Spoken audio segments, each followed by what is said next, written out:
Assalamualaikum warahmatullahi wabarakatuh. Sampurasun Baraya Priangan TV. Kembali lagi bersama saya Rifda Zulia dan rekan saya Rosmayanti ya Teh. Yang di kesempatan kali ini kita akan mengulas sejumlah berita yang datang dari wilayah Priangan Timur. Sebelumnya gimana nih Baraya kabarnya? Semoga dimanapun Anda berada sedang dalam keadaan sehat walafiat dan bahagia. Ya Baraya, seperti biasa kami akan mengulas sejumlah berita yang sudah termuat di Koran Harian Umum Kabar Priangan edisi Senin 30 Juni 2025. Baik Baraya, berita pertama datang dari wilayah Garut yang mana ini merupakan seputar bencana alam karena memang kita ketahui cuaca ekstrim sedang melanda di sejumlah wilayah di Priangan Timur. Yang pada informasi kali ini kita dapati Garut yang terkena dikepung oleh banjir dan longsor. Di informasi yang kami dapatkan, ratusan rumah di 14 desa terdampak bencana. Kita bacakan terlebih dahulu Baraya. Hujan deras yang mengguyur Kabupaten Garut sejak Sabtu pagi 29 Juni 2025 hingga sore hari memicu bencana banjir dan tanah longsor di sejumlah wilayah. Akibatnya ratusan rumah warga terdampak serta aktivitas pertanian dan peternakan lumpuh. Kepala Pelaksana Badan Penanggulangan Bencana Daerah Kabupaten Garut, Aah Anwar Saifullah, menyampaikan berdasarkan hasil pendataan hingga Minggu 30 Juni 2025, bencana terjadi di 14 desa yang tersebar di 7 kecamatan yang ada di wilayah Kabupaten Garut. Selain ratusan rumah, terdapat juga sejumlah fasilitas umum lainnya yang terdampak bencana. Di sini menyampaikan bahwa data sementara ada 312 rumah terdampak, 1 rumah rusak berat, dan sebagian besar rumah terendam banjir. AA saat dihubungi melalui sambungan telepon oleh wartawan kami. Ya, dari informasi yang disampaikan ini, kita belum menemui kelanjutan apakah bencana ini memakan korban jiwa gitu ya, memakan korban jiwa, dan tentunya ini juga menjadi himbauan bagi kita bersama, khususnya bagi warga Garut, dan tentunya juga perhatian khusus dari BPBD dan dinas terkait dalam melakukan mitigasi, karena seperti kita ketahui memang wilayah Garut ini rawan dengan kebencanaan ya Teh. Rawan dengan kebencanaan, tidak hanya di hari ini, hari-hari sebelumnya juga kita dapati berita bahwa di wilayah Garut ini mengalami bencana alam yang memang mempengaruhi terhadap infrastruktur maupun rumah-rumah warga. Ya tentunya dengan informasi ini juga kita berdoa yang terbaik untuk masyarakat wilayah Garut dan sekitarnya yang terdampak oleh bencana alam ini, semoga dapat beraktivitas kembali dan seperti sedia kala, dan juga mendapatkan tempat tinggal yang layak huni dan terhindar dari bencana alam gitu ya. Oke, mungkin boleh beralih Teh. Baik, kita akan beralih Baraya ke informasi di wilayah Kabupaten Tasikmalaya. Di sini ada informasi masih ada sangkut pautnya dengan kebencanaan, tapi lebih berfokus pada infrastruktur. Di sini ada informasi terkait perbaikan tak kunjung datang, kondisi SDN Leuwi Bodas membahayakan di sini. Baraya bisa melihat potret gambar kami. Ini berikut adalah meskipun tidak berwarna Baraya, tapi kita bisa melihat bangunan yang memang satu tidak kokoh, kemudian tidak layak huni tentunya, dan memang sudah mulai rentan untuk ambruk. Kita akan bacakan dulu informasi yang kami dapatkan di lapangan. Di sini gedung sekolah dasar negeri atau SDN Leuwi Bodas yang memang berada di desa Santana Mekar, di sini Kecamatan Cisayong, Kabupaten Tasikmalaya, berada dalam kondisi rusak parah. Selama bertahun-tahun, ironisnya hingga kini belum ada tindakan nyata dari pemerintah Kabupaten Tasikmalaya, khususnya Dinas Pendidikan dan Kebudayaan, untuk memperbaiki kondisi yang membahayakan ini. Jadi memang dari informasi yang kami dapatkan untuk sekolah dari SDN Leuwi Bodas ini memang dengan kondisi yang begitu memprihatinkan ya, apalagi dengan cuaca ekstrim, tentunya para guru juga dari staf guru SDN Leuwi Bodas ini memang merasa sangat ketakutan sekali jikalau ada hujan yang mengguyur di wilayah tersebut, kemudian nanti akan membuat kekhawatiran untuk para murid yang memang sedang berada di sekolah. Di sini disampaikan Baraya, hal ini membuat kekecewaan Kepala Desa Santana Mekar. Di sini ada Saipudin yang memang memuncak dalam sebuah kegiatan kenaikan kelas siswa yang digelar di sekolah tersebut. Di sini disampaikan bahwasannya sudah ada pengecekan katanya dari pihak kecamatan. Juga di sini sudah ada pengajuan proposal, tapi memang hasilnya nihil. Jadi belum ada hasil yang memungkinkan untuk adanya harapan bisa diperbaiki. Termasuk di sini juga disampaikan Baraya, saking frustasinya menunggu kepastian yang memang tidak kunjung datang.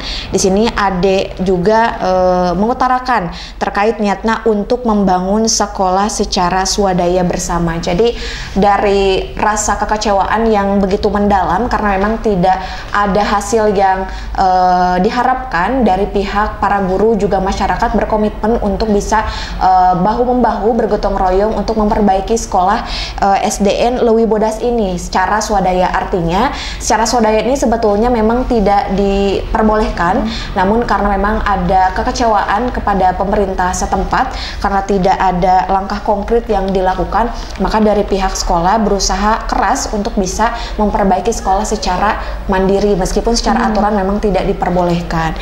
Mudah-mudahan hal ini juga menjadi perhatian yang serius baik dari pemerintah setempat maupun pihak terkait, karena memang melihat kondisi sekolah SDN Leuwi Bodas yang sudah tidak layak untuk digunakan, apalagi dengan cuaca ekstrim yang tidak bisa diprediksi.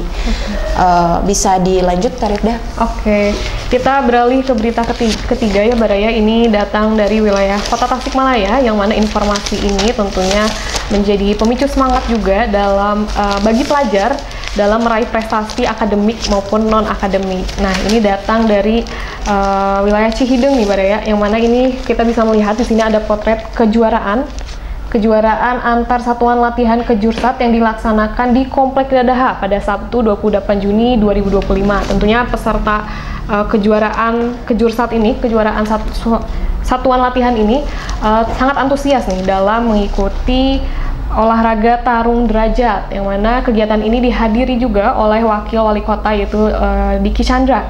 Dalam sambutannya, Diki Chandra menyampaikan apresiasi dan dukungan terhadap kegiatan kejursat tersebut.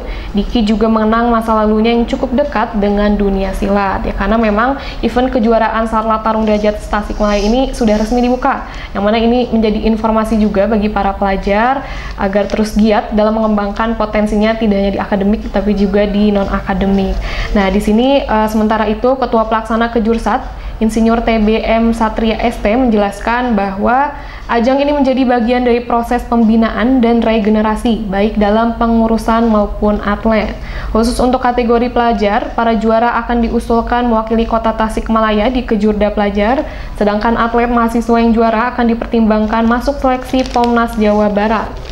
Sebagai bagian dari kegiatan sosial, Kejursat tahun ini juga menggelar bakti sosial berupa pembagian 110 paket sembako untuk para jompo di sekitar Satlat ke sekota Tasikmalaya. Ya, dengan informasi ini tentunya juga menjadi penyemangat kita nih bagi para pelajar khususnya di Tasikmalaya, tidak hanya di tingkat satu tingkat pendidikan, tapi juga dari SD hingga SMA juga ini bisa mengikuti kejursat ini. Dan tentunya dengan jumlah prestasi yang ditoreh oleh para pelajar di Tasikmalaya, ini juga menjadi suatu kebanggaan untuk kita warga Tasikmalaya, karena ada harapan besar bagi para pelajar yang bisa mengharumkan nama Tasikmalaya khususnya ini di bidang olahraga gitu ya. Oke, kita mungkin beralih. Baik, kita akan beralih ke informasi penutup ya, Tarifda. Di sini betul. ada informasi terkait SPMB yang memang sedang ramai sekali untuk para pelajar yang akan mendaftar ke jenjang sekolah berikutnya. Di sini kita pernah mendengar ya desas-desus terkait jalur masuk pendidikan yang memang dengan informasi yang cukup menggelikan telinga ya. Artinya ada hal-hal yang memang ditakutkan terjadi. Di sini dari informasi pusat kami mendapatkan informasi Kemendikdasmen buka posko aduan SPMB 2025-2026. Di sini disampaikan bahwa Kementerian Pendidikan Dasar juga Menengah atau Kemendikdasmen di sini membuka layanan posko aduan yang memang diharapkan atau dipastikan dalam pelaksanaan sistem penerimaan murid baru atau SPMB tahun ajaran 2025-2026 ini berjalan dengan objektif, kemudian juga transparan, akuntabel, berkeadilan, juga tidak diskriminasi. Jadi memang ketakutan para orang tua juga ya, apalagi sampai hari ini jalur untuk penerimaan peserta didik baru ini memang selain afirmasi ada juga domisili atau zonasi dan prestasi. Nah, untuk di hari ini adalah hari pertama pembukaan untuk jalur zonasi. Jadi untuk teman-teman para pelajar yang ada di Kota Tasikmalaya khususnya dan wilayah Priangan Timur, mudah-mudahan untuk di jalur ini kalian bisa mendapatkan keberuntungan ya yang sesuai dengan harapan. Di sini juga disampaikan Direktur Jenderal di sini pendidikan anak usia dini, kemudian dari pendidikan dasar dan menengah atau PAUD Kemendikdasmen di sini Gogot Suharwoko di sini mengatakan masyarakat dapat menyampaikan aduannya kepada Kemendikdasmen melalui laman kemendikbud.co.id dan juga posko pengaduan itjen kemendikdasmen.go.id.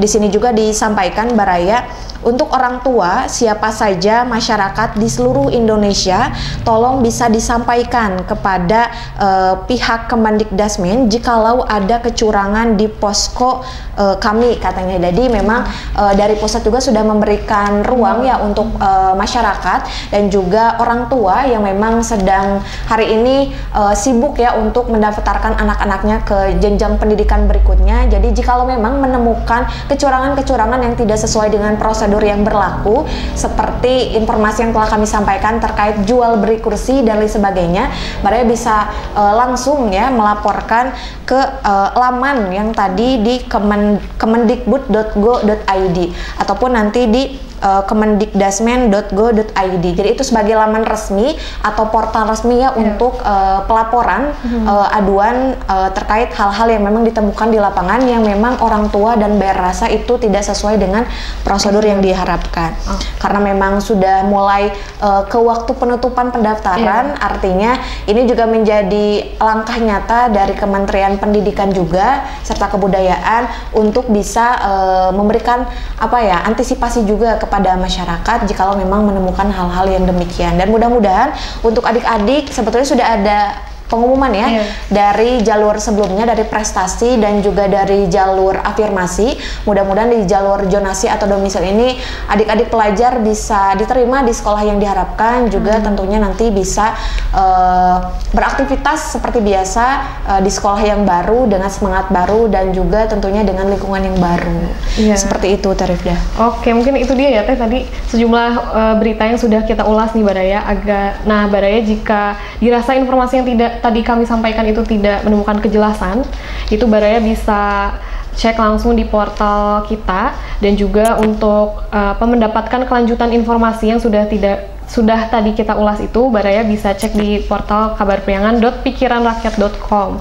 Dan juga jangan lupa nih Baraya, ikuti terus channel YouTube Priangan TV dan juga media sosial kami di TikTok maupun Instagram gitu ya Baraya. Ya mungkin Baraya itu dia tadi ulas berita yang dapat kami sampaikan. Mohon maaf atas segala salah dan kekurangan. Sampai berjumpa di episode berikutnya. Saya Rifda Zudia pamit undur diri.